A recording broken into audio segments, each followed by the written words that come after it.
together, coming up short and giving up never. Weave it together. Come along, come along, come along, come along.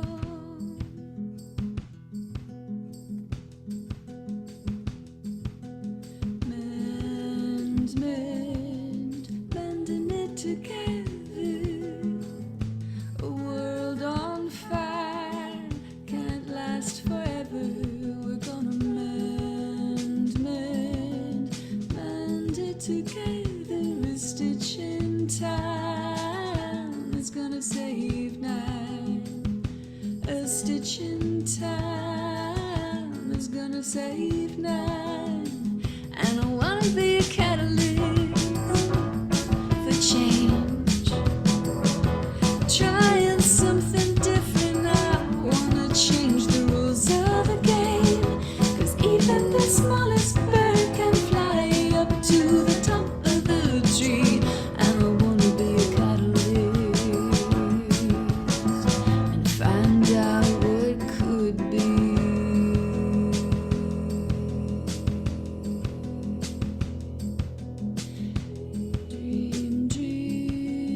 Dreaming together. Some say hope is a thing with feathers. We're gonna dream together. It sings a song, never stops at all. It sings a song, never stops at all.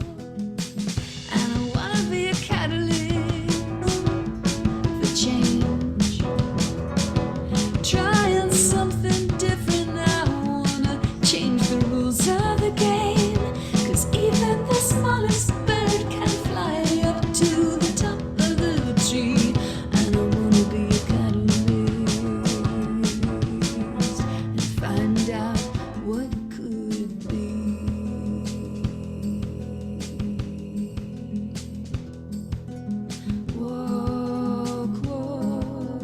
Walk along together, side by side, through this stormy weather. We're gonna walk along together, hand in hand, hand in hand, hand in hand, hand in hand. And I wanna be a catalyst for change, trying something different. I wanna change the rules of the game. Hello, everyone. Good morning, good afternoon, good evening to you from wherever you're joining us today. My name is Mosunlayo Day. I'm the Executive Director at African Philanthropy Forum, and we are members of Catalyst 2030. And on behalf of the Catalyst 2030 family worldwide, I would like to welcome you to our session.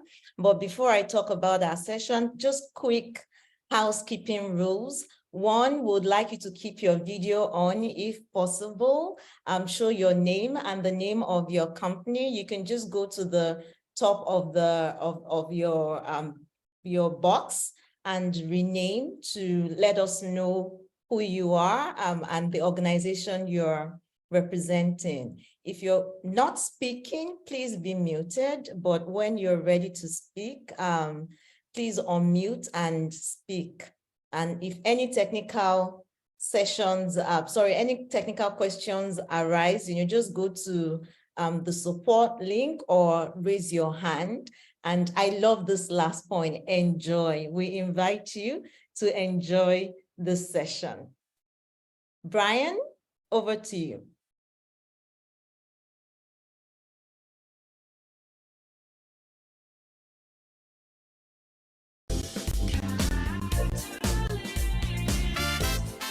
Welcome to Catalyzing Change Week. This year's Catalyzing Change Week is about solutions from the front lines by social innovators. In 2022, Catalyst 2030 concentrated its efforts on bringing proximate leaders and frontline solutions to the forefront. Collaborations led by members from the Global South produced groundbreaking reports on climate and transforming education, with an emphasis on offering local solutions. We continued our mission to create an enabling environment for social entrepreneurs to flourish by initiating a letter to donors, signed by more than 1,200 social entrepreneurs and innovators. The Catalyst 2030 awards ceremony was spectacular, and the awards themselves welcomed by the private sector, governments, bio multilaterals and donors. Catalyst 2030 as a movement is disruptive. One of the best things I think that's come out of Catalyst 2030 so far is incredible collaboration across the ecosystem that just didn't exist before Catalyst came into being. The thing I love most about Catalyst is that it's an open movement for social entrepreneurs around the world. I'd encourage anyone who's looking to be more connected with their local communities around social development goals to come along to Catalysing Change Week. Welcome to Catalysing Change Week.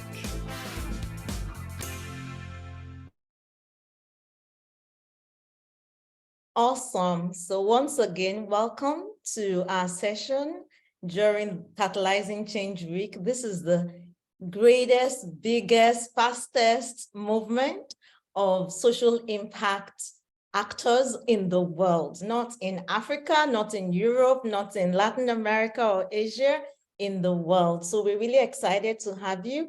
Thank you for joining us. I won't go into details about who Catalyst 2030 is because you just saw that, but I would like to let you know that this is, in addition to being a big movement, we are broken into chapters, and we are part of the Africa chapter of Catalyst 2030.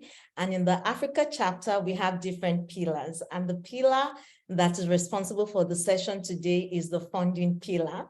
And that's why during the course of our conversation, we are going to be focusing on how we're going to create funding or pull in resources for organizations that are working at the forefront of the pressing issues we have on the continent. More specifically, our session is titled Reimagining Funding in Africa, Lessons from Foundations Funding Proximate Organizations. This is particularly important because as APF, African Philanthropy Forum, at which I'm the executive director, 2 years ago, we collaborated with Britspan to conduct research on how we can create opportunities and unlock funding for proximate organizations in Africa.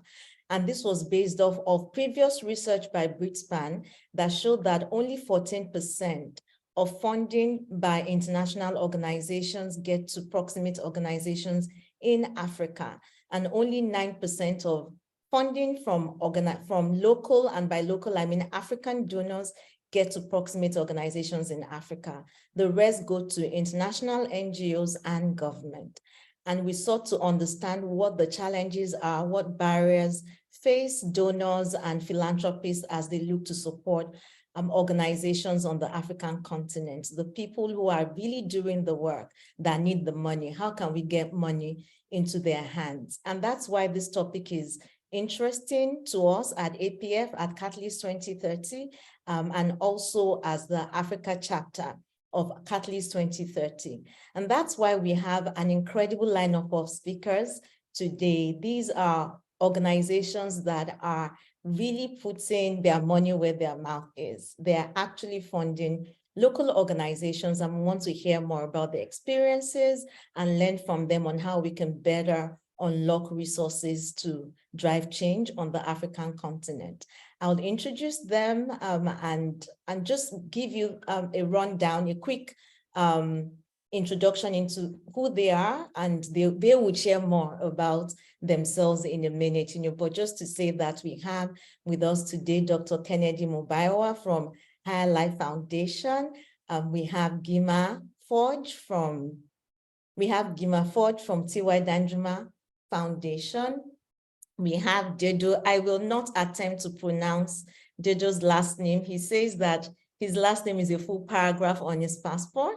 So we have Dedo from Segal Family Foundation. And last but not the least, we have Zaina Abdelkali from Doria Feminist Fund. So I would start by asking Dr. Kennedy, please introduce yourself and tell us what you do. Thank you. Soon, thank you very much. And to everybody who's connected, I'd like to greet you. Just to inform you that I'm Dr. Kennedy Mubaiwa. I'm with High Life Foundation. I'm the CEO for High Life Foundation, based in Nairobi, Kenya. But the foundation is now 26 years old, having started off in Zimbabwe.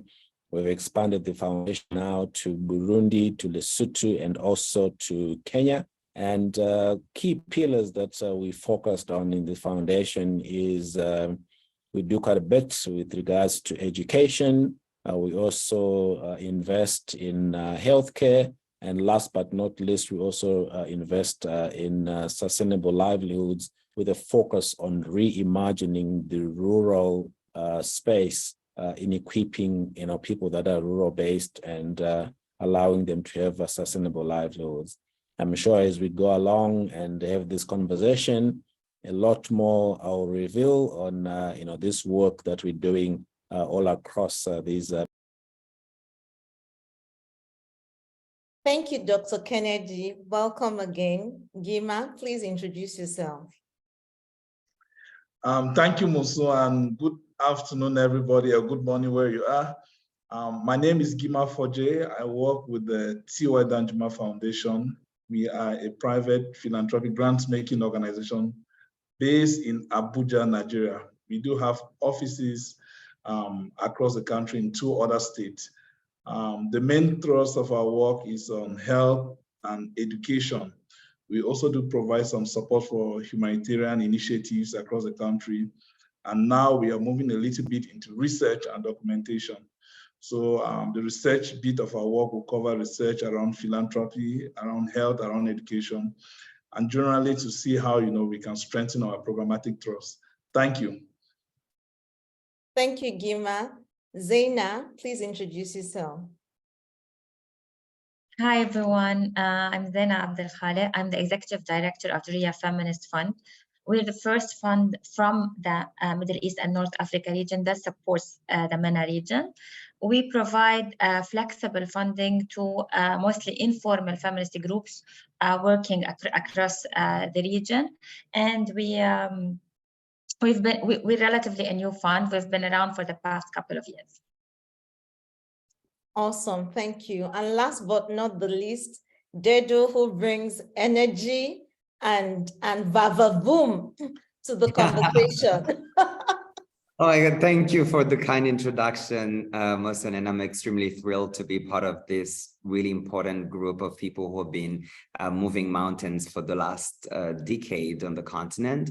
I'm the Director of Strategy at Seagull Family Foundation. We fund across the impacts portfolios around healthcare, education, food system, technology, and everything in between. We provide unrestricted funding and multi-year funding to African-led enterprises and entrepreneurs.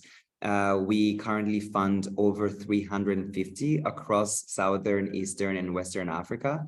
And we have spent the last decade understanding the unique opportunity and challenges that African social entrepreneurs face for us to develop instruments and tools that allow them to succeed using a blended financing lens from grants to debt and equity and everything in between. We want to power the potential of our best and finest, so we don't want to prescribe how that change happens.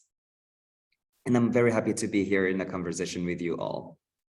Awesome. Thank you so much, Dedo. So we'll go straight into the conversation. And Dr. Kennedy, I'm going to start with you. It's only appropriate that we start with the High Life Foundation. You have an amazing track record on the African continent. You've been here for more than 26 years. And it's important to say that one of the co-founder and executive chair of High Life Foundation is the immediate past board chair of African Philanthropy Forum. So it's important, that we put that out there.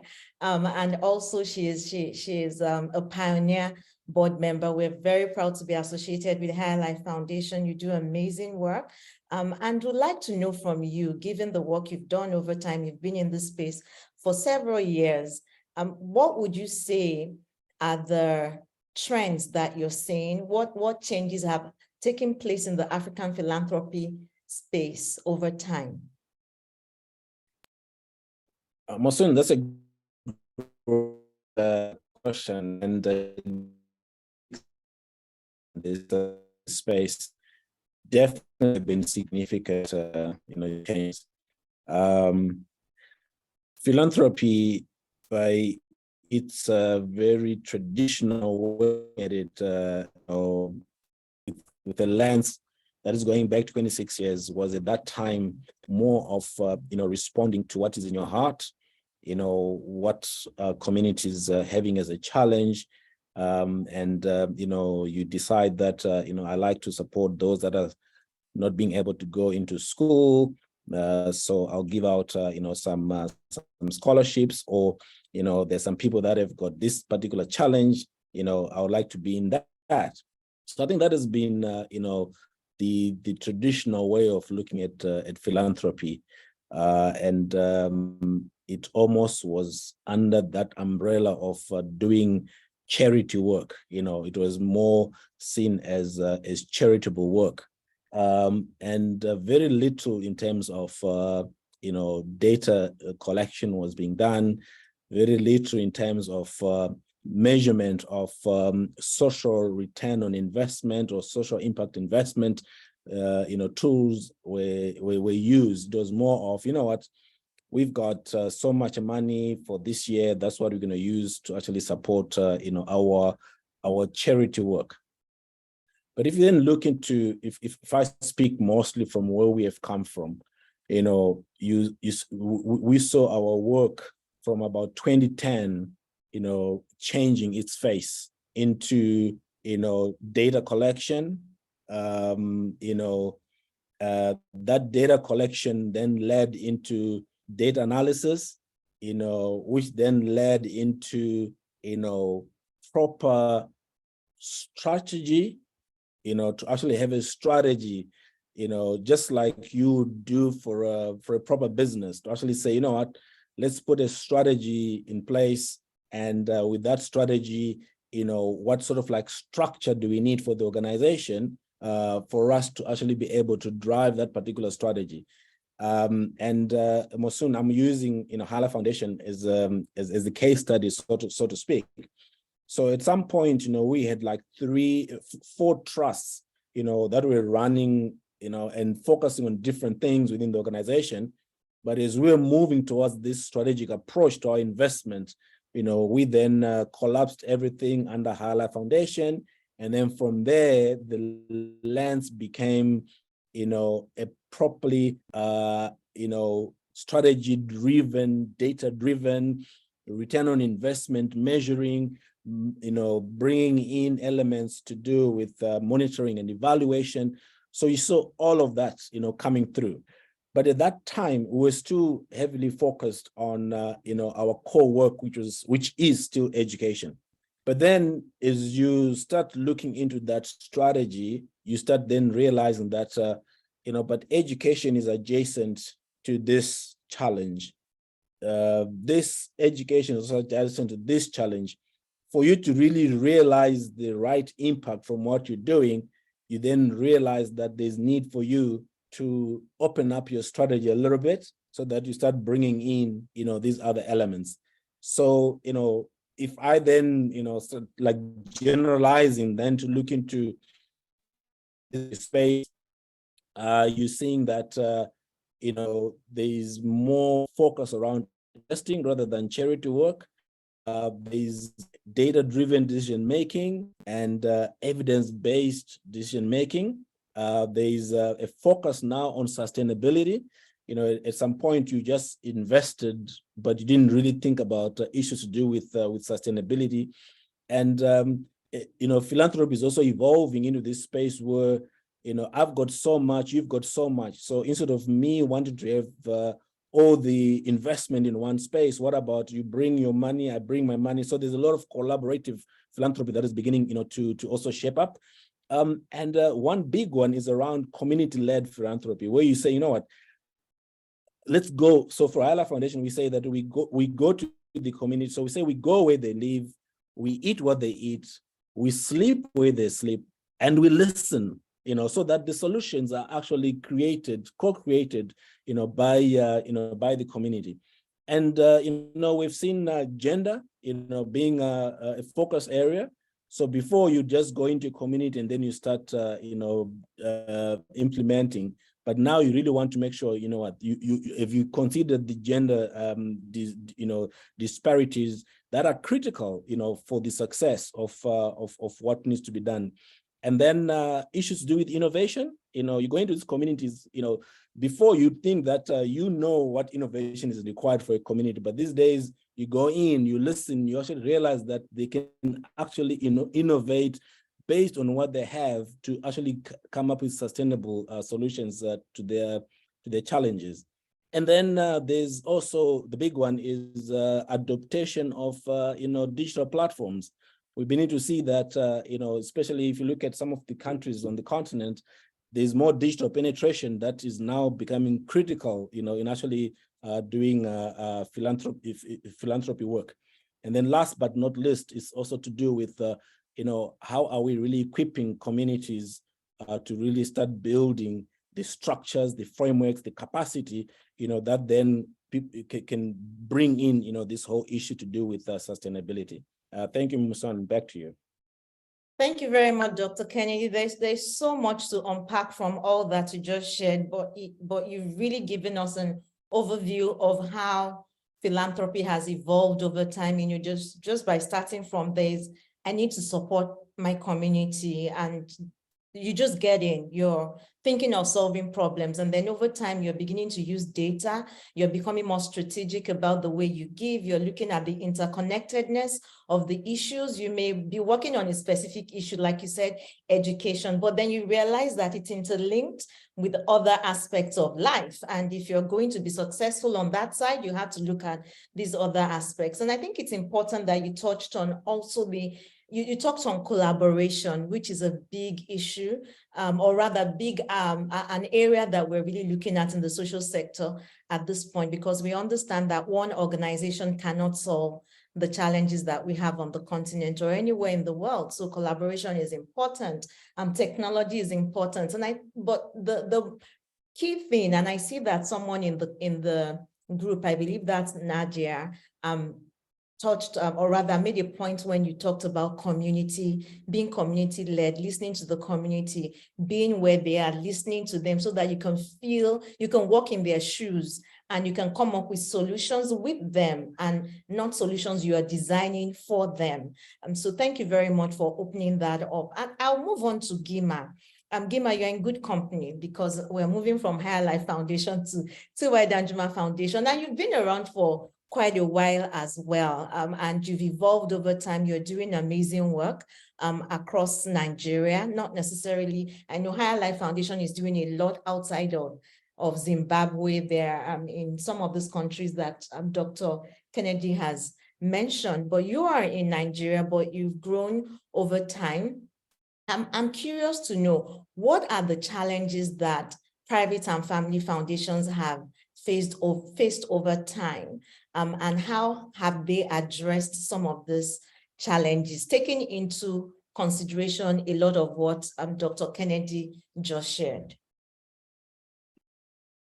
Thank you, Musun, and I think I really came in at the right time because Dr. Kennedy ended on the right note. It's my first point, and the question is exactly part of what he was explaining, which is really for private foundations to align their mission and the vision with the needs of communities. Because what you realize is that a lot of private foundations are started out of a passion. Those behind these institutions, they want to help, and they find a comfortable place or something of passion to them where they want to invest their resources. And so the institutions are designed in that way so that, they respond to those particular needs.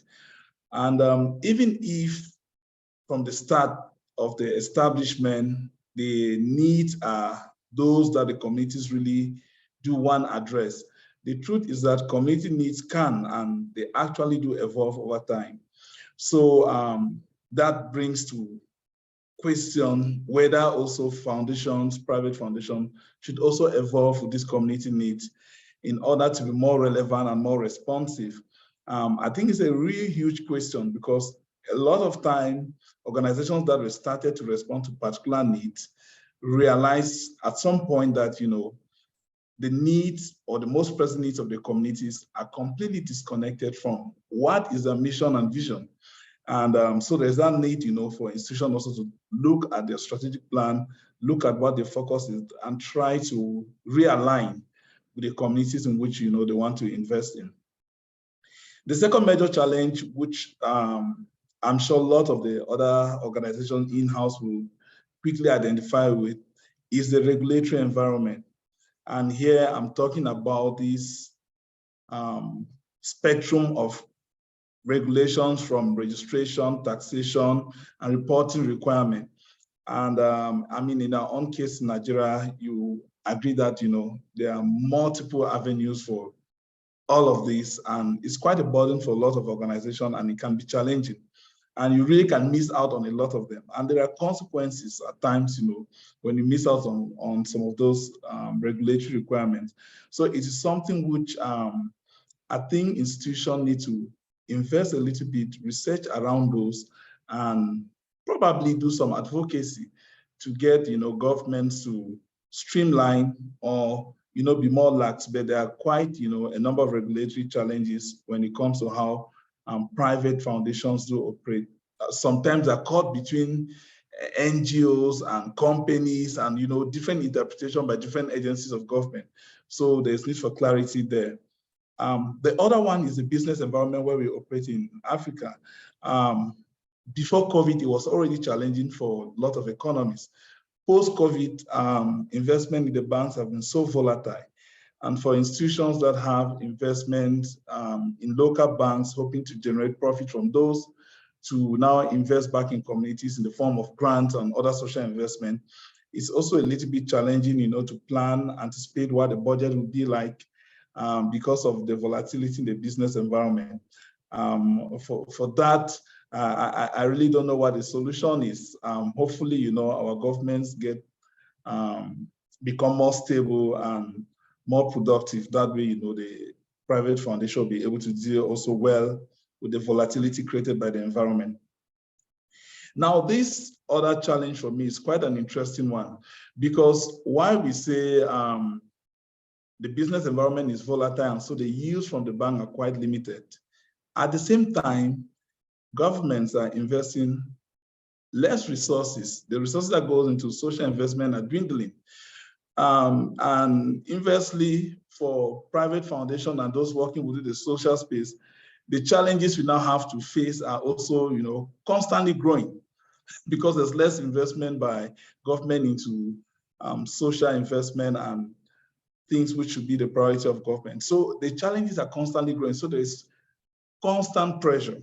I'm sure for any other foundation around Africa, it should be the same experience that, you know, the more you stay on ground, I'm sure Higher Life will know this, the more people get to hear about you, the more the pressure is increasing. Because as they get to know you some more, government is now investing, you know, less into the things that government should do, which is a major challenge. And, you know, finally, for me, it's around incentives, so that, you know, you have lot of people with resources feeling happy and willing to invest back in communities. I think there is need to look for a way in which, you know, those incentives are created and they are clearly stated, and people can see what those incentives are if you invest back in your communities. That way, you know, a lot of people with means, a lot of companies with the means will be able to invest back into communities. I think that is something which is missing, and it will help grow the space for private foundation and private philanthropy in Africa. Thank you. Thank you very much, Gima. Given that I work in this space, Africa Philanthropy Forum is a network of philanthropists and foundations across Africa. It's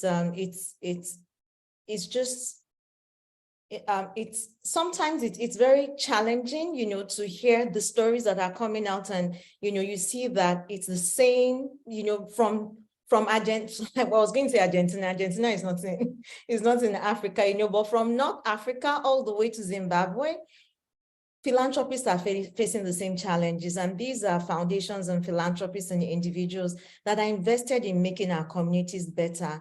And that's why our work at APF is called out for us, because our goal is to create an enabling environment for philanthropists to operate. But it's also great to hear stories from organizations like High Life Foundation, T.Y. Danjuma Foundation, and so many other foundations that have been around, and you've been able to surmount these challenges. So we have to keep having these conversations and learning from you about how you have, what you have done to bring you this far, so that those who are just coming into the space can learn and not have to deal with the challenges that you have over time.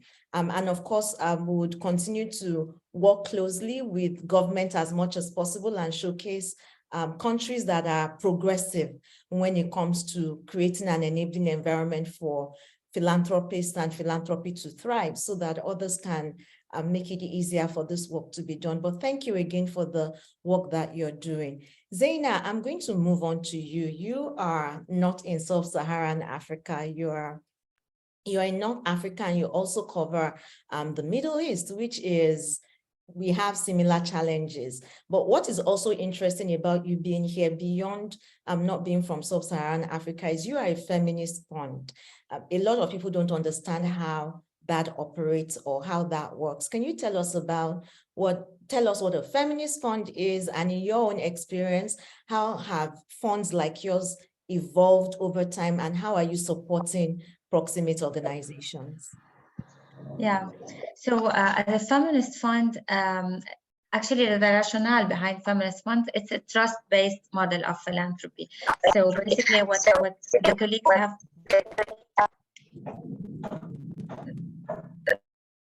Zaina, we have an echo. Yeah, I think it's better now. Thank you. Oh, okay. So basically, as I was saying, it's a trust-based model of philanthropy, where we actually listen, similar to what the colleagues were saying, to the communities, to the grassroots groups, to their needs, to their perspectives. And what we do is really just be the bridge between the resources and those groups. Because as we are all aware of, feminist activists are at the forefront of the fight for justice and for social justice and for liberation. But most of the times they lack resources. They don't have the legal papers. They cannot register in their countries due to the shrinking civic space that we're facing all over the world, particularly in North Africa and Middle East countries. The rise of authoritarianism, and it's a long word. So basically, these groups most of the times are left behind. They cannot access big funding that's mostly offered by the global north, by donors from the global north, which requires strict legal papers and registration.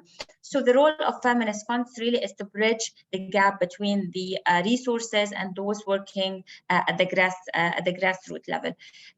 In the MENA region, we for a very long time we didn't have a feminist fund.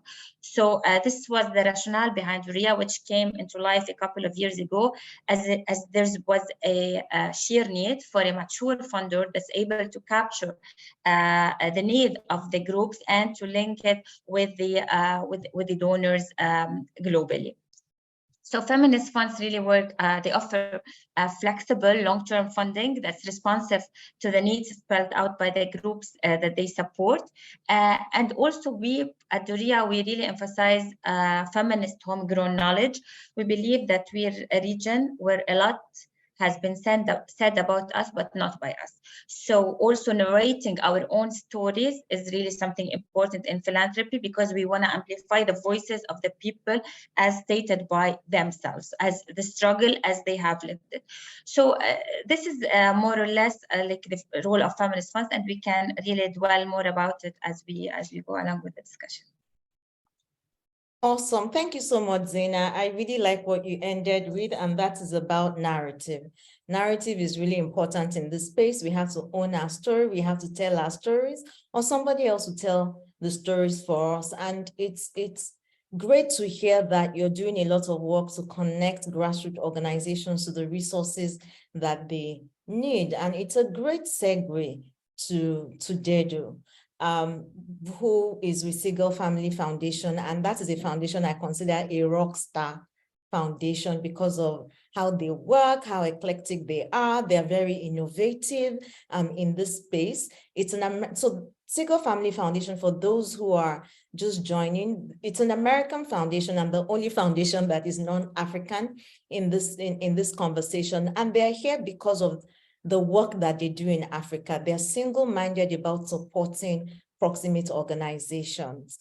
And Zena in her own presentation just talked about the fact that there are many organizations that are doing great work, but they don't have the capacity, they don't have the structures in place to absorb funding from some of the organizations that are available or have funds that are available. So Dido, I want to hear from you. Why is Segal Family Foundation different? Why are you funding in Africa the way you are funding? Why do you have staff? Why do you have offices? Why are you this concentrated on Africa? And what would you say what have you seen? That's what I should say. What have you seen that other international organizations have not seen that has limited them from funding proximate organizations? That is not to say that other international organizations aren't funding, but I mean, you are really funding the organizations that are closest to the issues.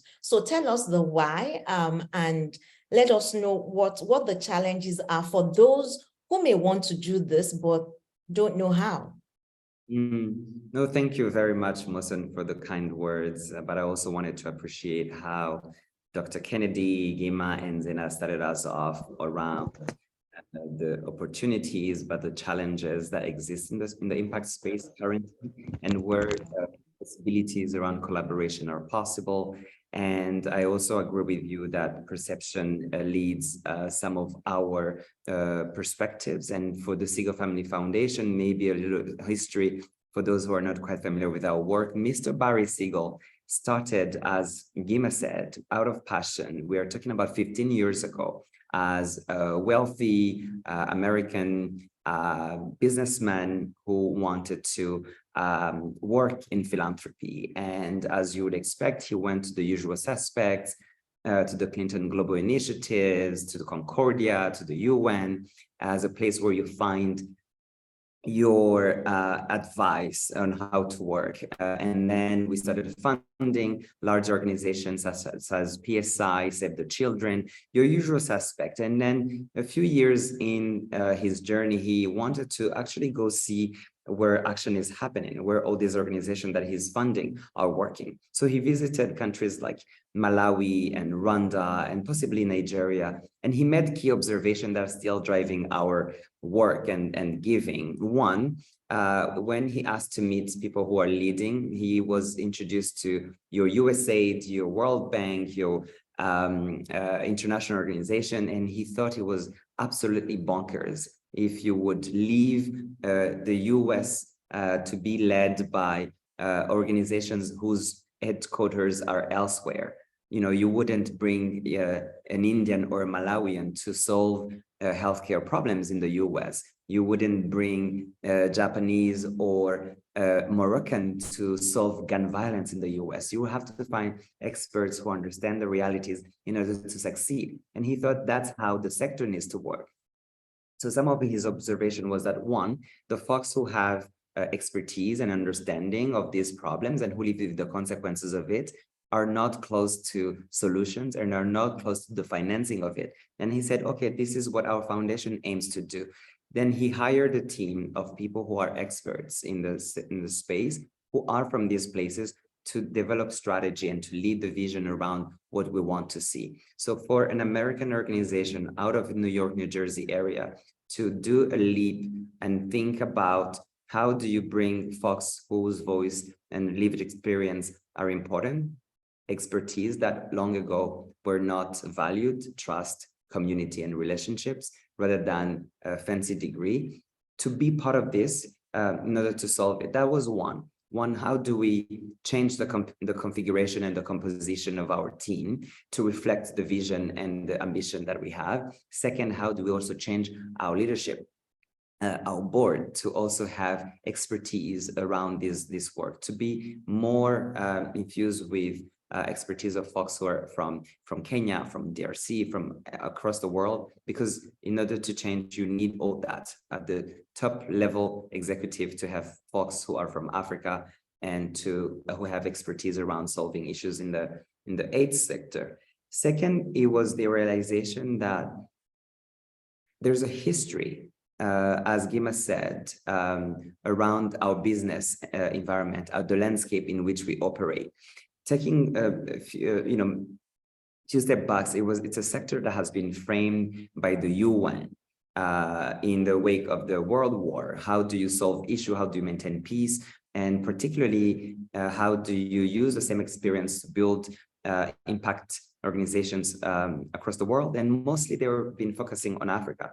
That infrastructure, though led by good intentions, there's certain realities that it has undermined. One is, how do you think about sustainability, and how do you bring into the fold the folks who are on the ground? How do you finance change in Africa? How do you finance Africans who are doing that work? Not to see it as risk, but as a huge opportunity. It has had several problems. You see a huge exodus and brain drain because we have not built opportunities across Africa. Some of the best are going into the Western world and to Asia to find opportunities. So our foundation exists to sort of shift that, to create opportunities across Africa so that African social entrepreneurs, change leaders, and visionaries have the capital, the connections, and the capacity to solve problems in that order: capital, connections, and capacity. But the sector always starts with capacity. That's why I was insisting around perceptions are really, really key. There's a perceived notion that folks in Africa need capacity building in order to solve issues, which we won't use in the rest of the world. Let's see the potential. Let's provide them with the capital, the connections, and capacity when there's a need. Because we know that the difference between having a capacity and not having it is how much you can pay for it. And that is a luxury that we have not provided with African change makers, and which is the work that Catalyst, that the Highlight Foundation and the APF has been working around. How do we reposition the debate? So to answer your question, Mohsen, one was, let's change how we think about all this. Let's understand the business environment, the opportunities and the challenges, and build instruments that are tailored to that, rather than that are built around some perceived notion. And we see an opportunity in building a wide network, similar to APF, similar to the Catalyst and everyone here, building a large movement of people who are providing resource and who are building connections, who are doing intentional and strategic collaboration in order to drive change. There are folks who are thinking around diversity. How do we look into issues that have been neglected? Africa does not only need healthcare and basic education. We need folks who are thinking about the future of cities. We need folks who are thinking about academia and research of new topics that are going to lead our continent. So that requires a different way of investing, providing blended from grants to funding individuals, to funding organizations, to funding social enterprises. And obviously that's a huge mission that one organization cannot fulfill, which is the reason I'm super inspired by the work that everyone is doing here in bringing all that expertise to add value to what is already happening on our continent, rather than starting from a vacuum, but looking at what is already happening, where some of the successes are, and building models programmatically and financially that are sound and that are going to be sustainable, and that build on the strength of everyone, rather than designing completely outside the spaces where we stand. So we see an opportunity for other foundations that are emerging to think about, how do we power the potential? How do we find what is already working and then scale it? And how do we over time start bringing other players, academia, government, the corporate world to be part of this, because one of the biggest issues that I've observed at the height of 10 years of my career in the philanthropic sector is that the silos are really, really big in Africa. And then there's not so much intentional work like you, Mohsen, and others are doing to bridge the gap, to really think, you know, in these verticals around healthcare, around technology, and etc., but also to look horizontally. How do you integrate all that? Because communities that have needs need multiple solutions, which is the reason why this idea of creating a community of creative collaborators is really important for us, and it's something that we continue to advocate for others to think about how to apply those notions in their work. And thanks for all the work that you're all doing. It's contributing to that wider idea of bringing expertise and talent to causes that we understand really, really well. Thank you very much, Dejo. There are three things that I want to touch on or re-emphasize. You spoke about a lot of things, and it's amazing how Segal Family Foundation has evolved over time. And again, thanks for the amazing work that is being done. I like what you said about seeing the opportunities, because I'm coming from the Ibrahim Governance Weekend, which was this past weekend in Nairobi. And we were talking about opportunities in Africa. We're looking at Africa, you know, looking at global Africa, what Africa offers to the world, what the world offers to Africa. And there is no denying the fact that Africa is full of potential and opportunities. And we're constantly seen as a recipient of aid, a basket case. So I like the fact that your organization and the founder chose to look at the opportunities as opposed to approaching Africa as a basket case. And then you talked about powering the potential. And I'll tie that to the third, which is the power of collaboration. And Dr. Kennedy also talked about that at the beginning. We really need to work together as groups to effect change in this space. And I think it's a great opportunity to take advantage of Catalyzing Change Week to leverage the power in this space. With such a movement, as I mentioned at the beginning, there is no other movement that is like this in the world. And so it's important that we leverage these collaborations and power the potential that we have in our midst.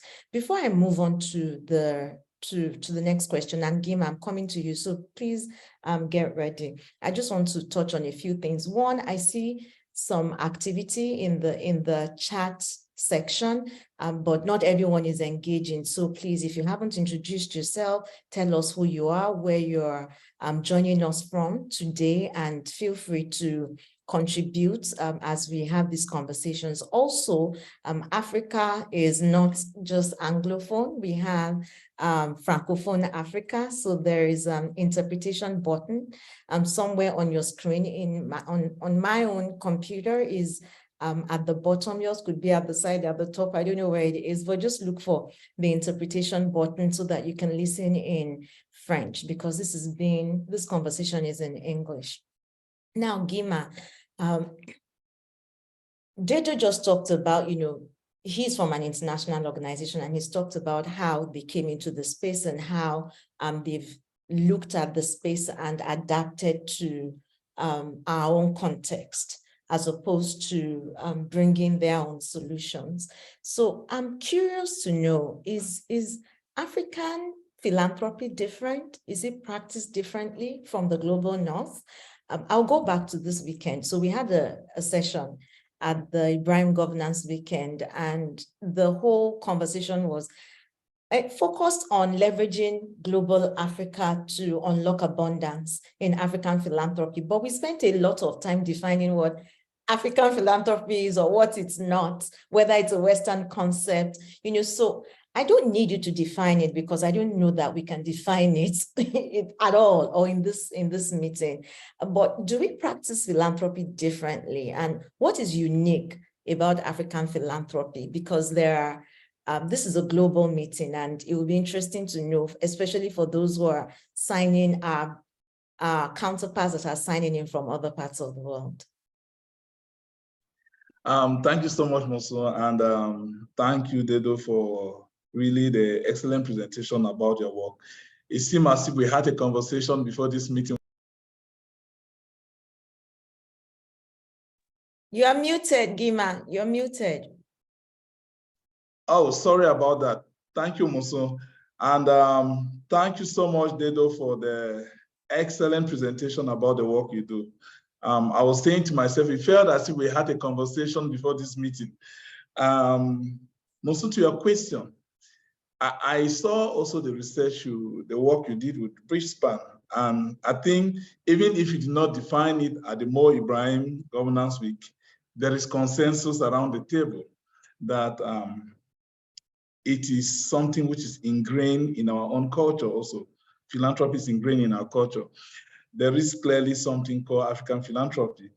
And we have tried to define it differently, but I guess what has happened over time is that more and more institutions and actors within the space have tried to create a niche which will show improvement from what has over time been categorized as philanthropy or Western philanthropy.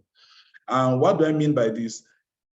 Basically, the way African institutions and those within the philanthropic space have advanced the argument has been to point out to what would be the improvements that will reflect the unique need, the unique environment in which we operate. And going by that line of thinking, I will make a case for what I think is African philanthropy and what international funders can learn from these lessons which we've garnered over the years. The first for me is, to prioritize community voices. And I think that's why it sounded to me like I had a discussion with Dedo. Prioritizing community voices is key because, as the saying goes, those who wear the shoes clearly do know where, the pinch is coming from. So we need to have a conversation with those we perceive as needing help, those we choose to go and help, and those who request for help. In whatever capacity we want to engage with the community, we need to prioritize their voices because, it gives greater impetus to the work we do, but also it is fulfilling for the communities because then we are responding to their need. Secondly is that, when we started, let me take from the example of T.Y. Danjuma Foundation. When I joined the foundation 12 years ago, there was a discussion around how to structure the budget to our partners. And the question was that, look, most of the international donors were giving a line item called institutional support, which did not exceed 10%. And do we want to follow the same challenge? Because we had heard that it was challenging. We had a consultative forum with NGOs around Nigeria. And it came out very clearly that it was a huge challenge that, look, all the funds they receive goes into the operation and the 10% is barely enough to run their offices. So those are the unique things which, we wanted to bring forward to the table. And I think that, over the years, it's become glaring that, if we are going to fund partners who are close to the people to do the work correctly, we need to also look beyond program costs and invest in institutional support. And that's why I say I dove my heart for what Dodo they are doing in their organization. I'm hearing about this for the first time. I think that is quite unique. And importantly, it is critical that funds are released to the partners to do the work, and we can give all other support that is necessary for this work to be done. But I know there are different models of funding, and there are a lot of foundations also and philanthropists who are operating institutions who do the work themselves. But in our own experience, because of the different program areas in which we are engaged, we will never hire enough people in-house to be able to do the work. So we will rather work with those that have been doing it over time and who do have the expertise and release the resources to them. And I think that has worked very well for us. It is why we preach the gospel of release the funds to the people who do the work and give them other support that they may need. Then there is the need to fund partners in a sustainable way. Even for our own institution, it was something which we struggled with. for close to 7 years, we will give funding on a yearly basis. And because we get the feedback from the field, we kept reminding our board, we can't keep going year after year and asking partners to submit proposals. Can we agree and just stick with good organizations, good partners, and work with them for the long haul? For a start, can we do 5 years? And I think it is one of those good discussions also that, being within the APF space, we got feedback and we've started doing. So it's a good thing that, you fund organizations for the long haul. What it does is that, it takes away anxiety and, the need to be constantly struggling to get more resources elsewhere and keep them focused on the work they are doing. And of course, they'll be able to create greater impact. Finally, there is need, this is very important for private foundation and other funders who do fund NGOs and that are African institutions. There's been a lot of cry about, the reporting burden from Western organizations.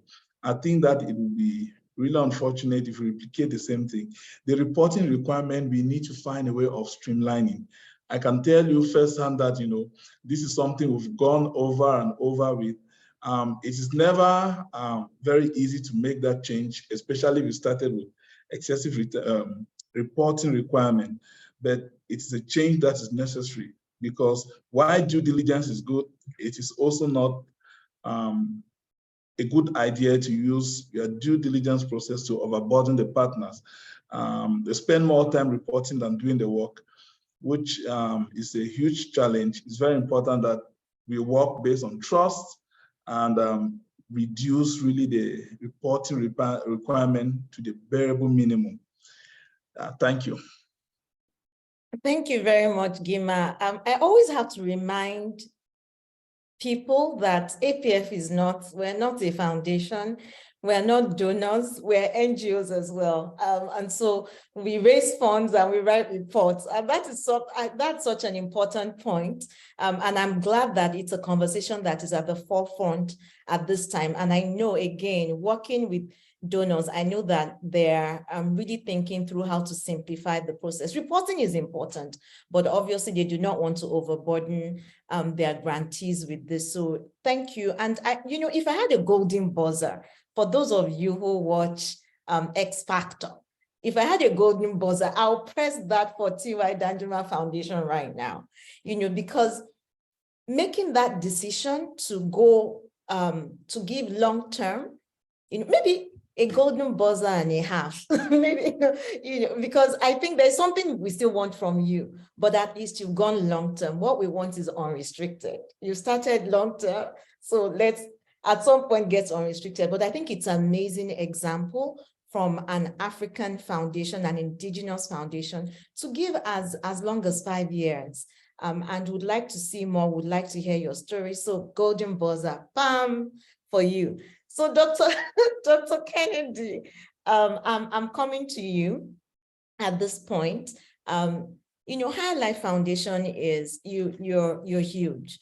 Higher Life, there is an impact investment or funding arm, which is Delta Philanthropies. There's so much that is going on. And, because of the experience you've had over time, you understand the space, you understand collaboration, you understand, working in communities. You have a very good evidence-based approach to the work that you do. And even though you're evidence-based, you've not removed your heart from the work that you're doing, which I think is fantastic. My question to you is, what do you think are the barriers that other foundations face, indigenous foundations? What are the barriers they face in funding proximate organizations? Because we find, as much as the space is growing, we have more indigenous foundations, but we have more operating foundations than we have grant-making foundations. And that's something I struggle with. I don't know if, maybe you can help us answer that question. Does every foundation have to be grant-making? Can there be operating foundations while others are grant-making? And for those who are struggling, with funding proximate organizations, what are the challenges you think, or what barriers do you think are limiting them from funding organizations that are actually doing the work the way Higher Life Foundation is doing? So we've got a very interesting structure as Higher Life Foundation because like you mentioned, our funding actually comes through from Delta Philanthropies. So Delta Philanthropies grants to us. And then within our work, we also do sub-granting. So we're sitting in this space where, you know, we've evolved into that as a result of you know, how we've been seeing the challenges, the opportunities coming through. So if you then look at when we started, you know, doing sub-granting as Higher Life Foundation, it was a question of, you know, that particular area in education we need a solution to that particular area of education, but we're not the best at it. Those people there are the best at it. So we then, you know, share our vision with them. They understand what we're looking at. We understand what they're doing. And then we gave the grant. And to Gima's point, we also are not into give us a report, do that and do that. We prefer in our model that you know, some of the field work, we also participate in the field work so that we see how the, you know, the grantees actually programming within the community that they're programming.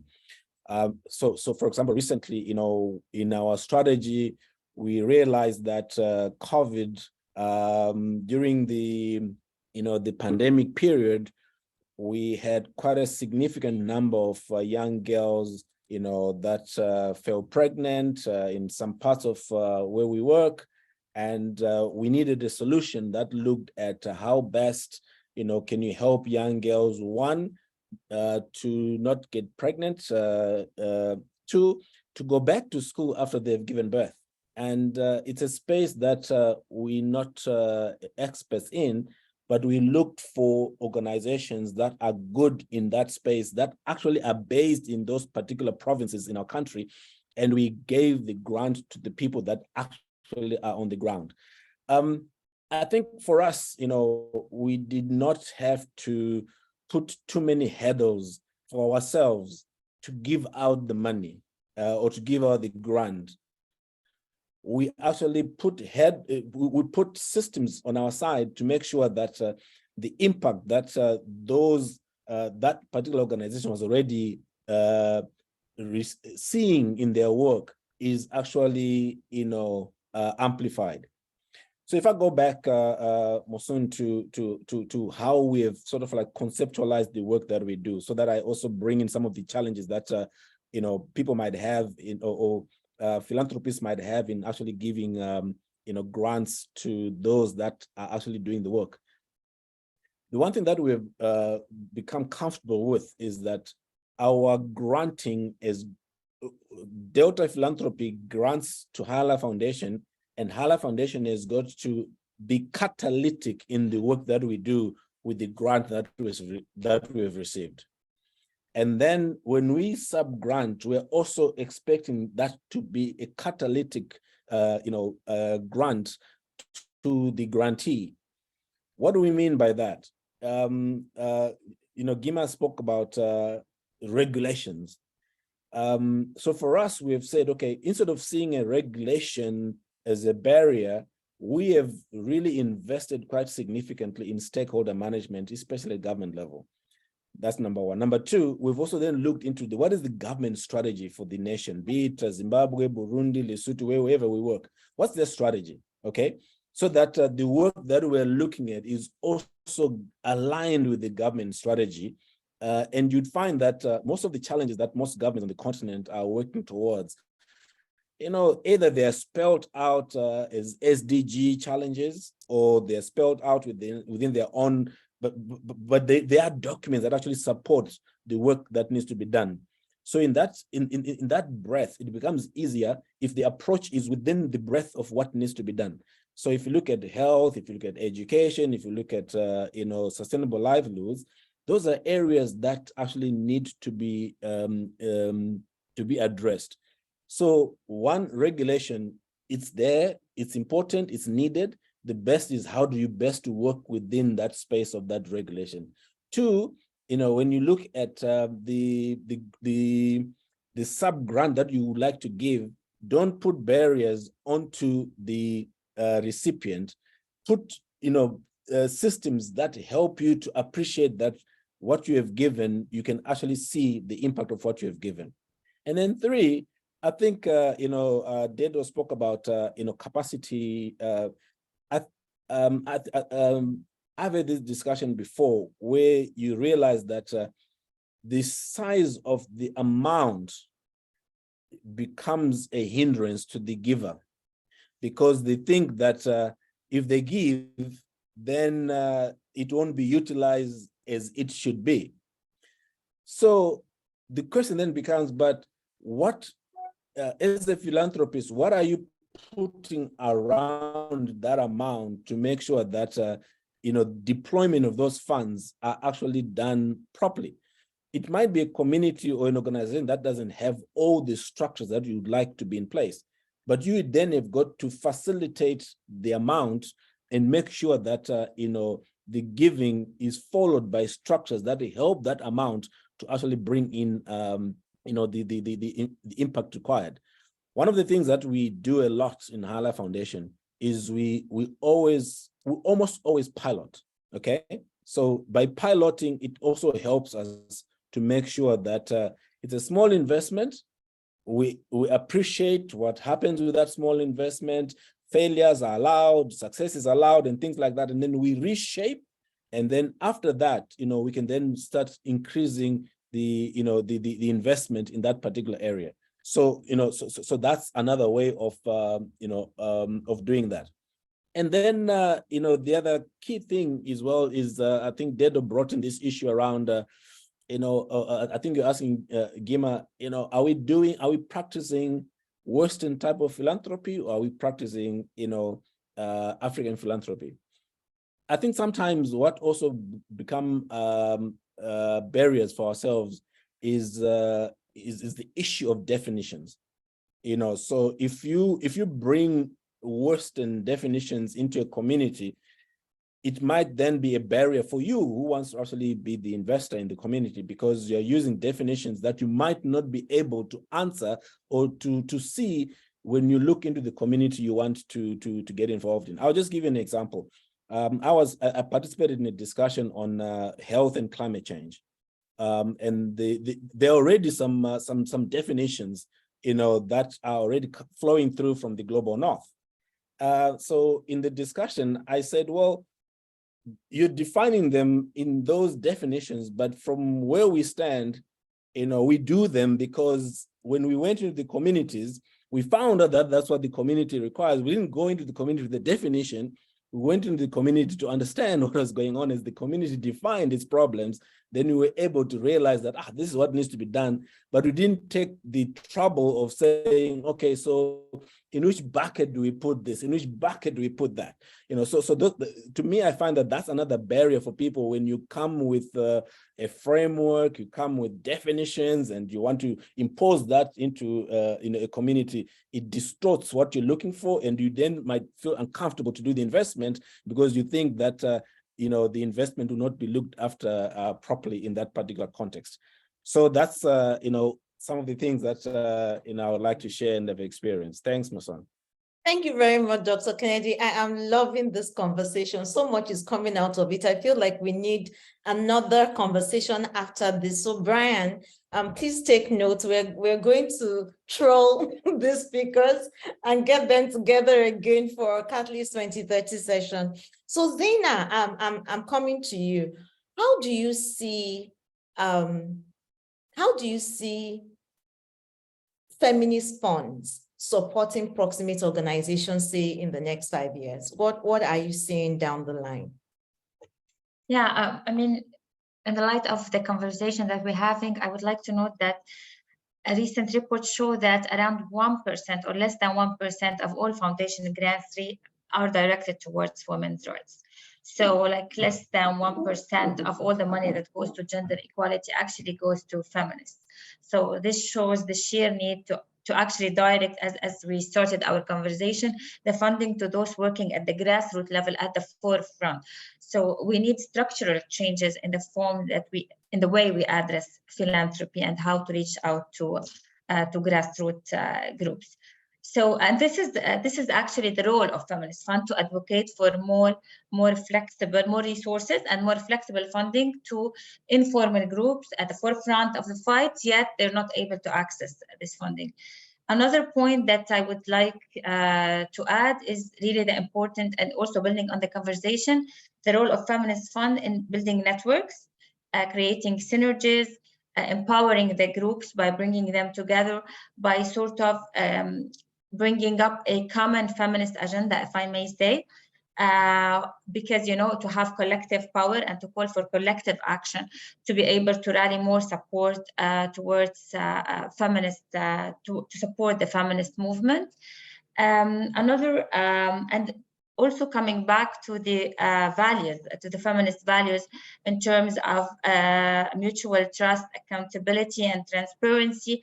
So we really need to shift the philanthropic model in terms of having more, to have it more based on trust, to be able, as Gima and Dr. Kennedy and Dido were saying, to listen to the communities, to be responsive to their needs, not to dictate our own agendas, and to be able to provide the much needed resources for them to enact the desired change. So this is where the role of feminist funds also we don't work alone, we don't work in silos, in collaboration with all the other organizations, philanthropic organizations.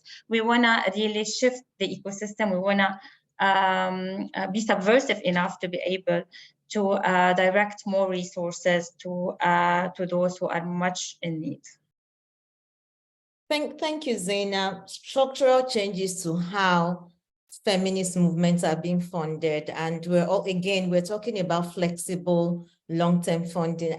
T.Y. Danjuma Foundation, are you funding feminist movements? Let me not put you on the I won't put you on the spot.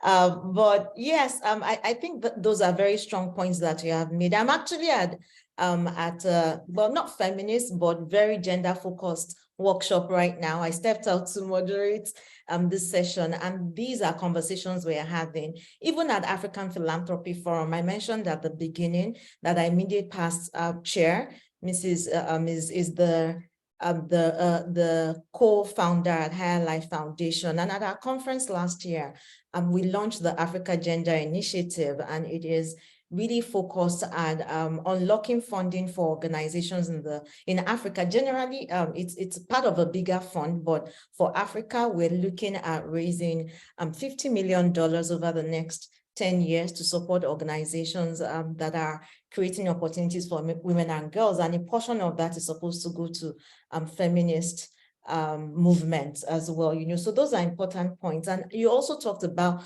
building strong networks, and again, collaboration came up. So we can't run away from it. I think that's something we can do a lot better in Africa, because we work a lot in silos, but we can achieve much more when we come together. Dido, you have the last question.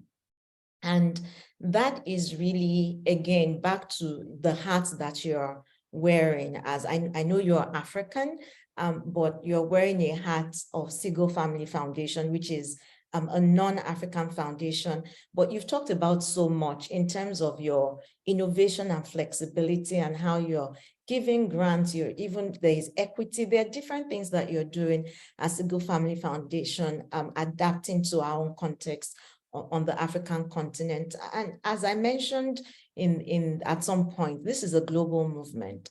We need more support on the African continent. We're African Philanthropy Forum. I'm always asked the question, oh, Mosun, does that mean non-Africans cannot be part of your network? And I always say, no, we're open to non-Africans that are passionate about Africa, that are willing to invest in Africa. What we want is to own our own narrative and be at the forefront of the change that is happening in Africa. We want to design our solutions, and we're happy to have people who feel the same join us in this journey.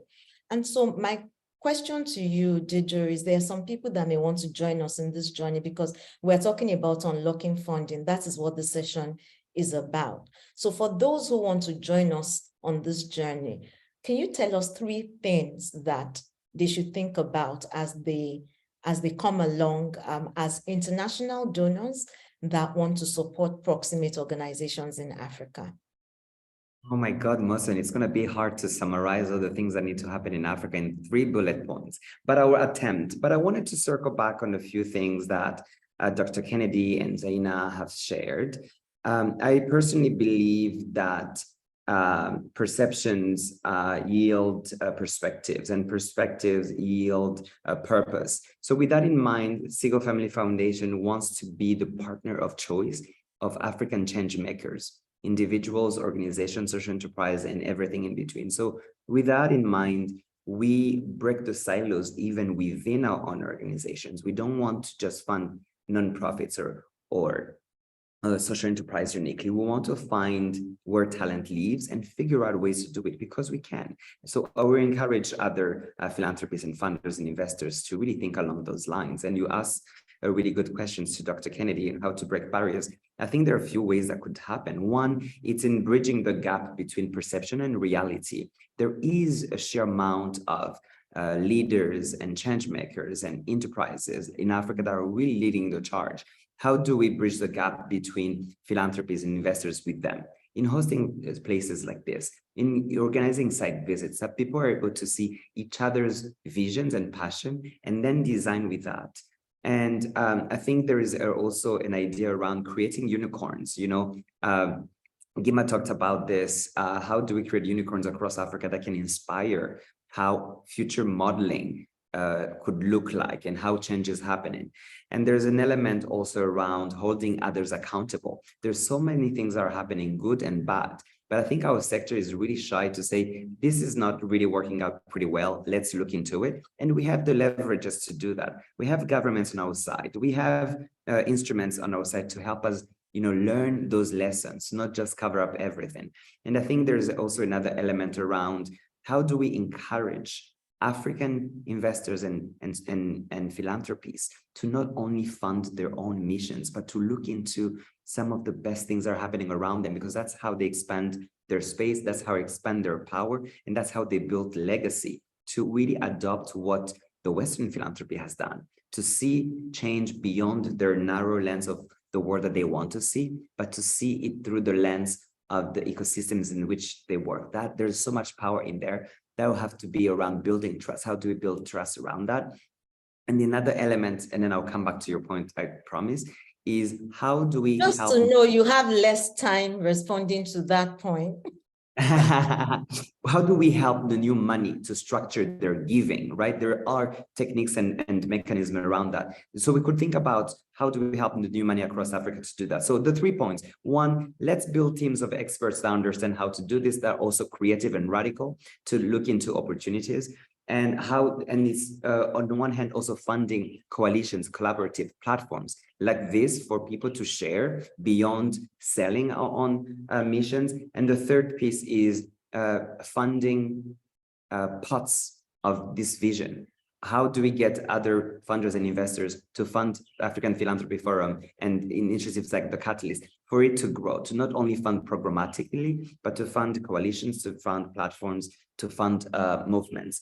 And the last piece is decolonize your teams, decolonize your tables, and decolonize the money, and let the money create the future that you want to see through the lens of experts on the ground. Awesome. Someone in the chat says golden buzzer for Dedu. So thank you. That was nicely done. And thanks for responding to what Dr. Kennedy, Gima, and Zaina shared. So we have time for, I would say, 3 quick questions, no comments. If you have comments, please put them in the chat box. But if you have questions, I see Katlego. I hope I got that right. You can unmute and ask your question. Tell us who you're directing your question to and ask the question. Thank you. I'm sorry, I'm not very particular about who I should address this to, but I think it goes to institutions that practice particularly philanthropy. There is a growing move, and this is also from the African lands, with resistance from philanthropic organizations, especially those that get their main funding from the West. There's perception that there is lack of equity, there is lack of transparency, and as well as accessibility.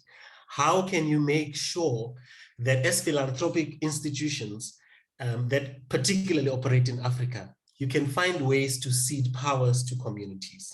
How can we better make our grant-making systems to be more participatory in nature so that communities can feel like they own their narratives as opposed to, being imposed upon what they should be doing? Thank you. I don't see any other hand up. Okay. Is there anyone? Okay, sorry, I see one. I just want, so there's room for 3 questions. We have one. I'm going to ask, I don't know who this is, but you have Ring in your name. Yes. Okay, please ask. And then there is, I think. Yeah, thank you very much for the opportunity. Actually, my question is directed to Mr. Dedo. I dropped it there in the chat. I thought maybe you have seen it, but actually I'm just posing a question on the coverage of the Gulf Family Foundation on the continent, because I've seen, most parts that have covered by their activities or presence is mostly in Southern, Western, some parts of Central Africa, and also Eastern Africa, but also my country is excluded. Why? Thank you. That's my question. That's a good one in terms of not excluding anyone. Quickly, we have our 70% of our portfolio is in Eastern Southern Africa. Our strategy is to build hubs. For instance, in a country like Malawi, build resource and then connect Malawi to a country where Dr. Kennedy is, to Zambia and to Zimbabwe and to South Africa, creating a hub where lessons are shared and where a region starts to feel like a unity. And we do the same in East Africa, serving Kenya, Tanzania, Uganda, and Southern Sudan. And out of Rwanda, serving Burundi and the Great Lakes region with DRC. And in Western Africa, out of countries like Togo and Benin, serving the whole region, connecting to the Nigerias of this world and the Ghana of this world. And we have a burgeoning portfolio out of Northern Africa, out of Tunisia, that is also helping us find other visionaries so that we don't have to find the people that please us, but the people who fit in the reality of those ground. So we are a small foundation, but we have ambition to grow and work with others that are here who might have more muscles to be in those places, but doing it as a community in places where we can't be physically. Thank you, Dedo. Oluwafemi will take the last question from you, and then we can answer the first and yours. Thank you very much. Great presentation so far. My question is actually very, maybe I should give take a few seconds to just talk about what we do. My major question. I'm sorry, we do not have time for that. Yes, my question question is, how do social enterprise such as Foodbay TV access funding from organizations like yours? I'm directing it at Dido. We're doing a lot of work as regards changing the narrative of African food across major markets, and it's somewhat, challenging accessing it through certain international organizations, maybe due to the bureaucracy you have within the structure and all, and maybe the African factor. So my question is, how do we access? I mean, the impact is huge, but then it seems like we're still funding it from private pockets. All right, thank you.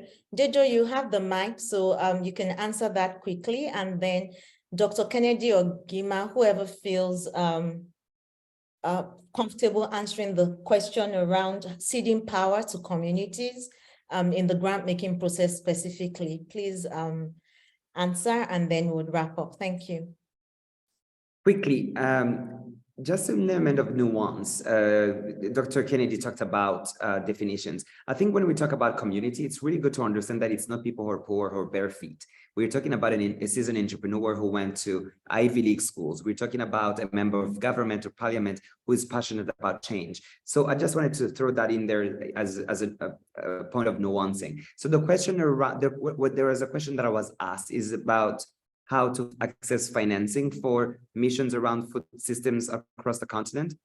So there are different networks. I'm happy to follow up in a larger conversation, understanding your model to advise on where to fund financing, including our own. I think that might be a little bit more personal for this space, but there are different ways to target different types of funders and investors, and building a financial model that is solid, that is resilient to shocks in case grants are not enough, or in case you're looking to generate some sort of revenue for profitability for your own enterprise. If you want, I will be happy to answer this here, but I don't want to take too much time from the other panelists to share. Thank you, Dejo. Gima, Dr. Kennedy, who wants to go? I think the more Dr. Kennedy should do this. Dr. Kennedy, you have you're the hot seat.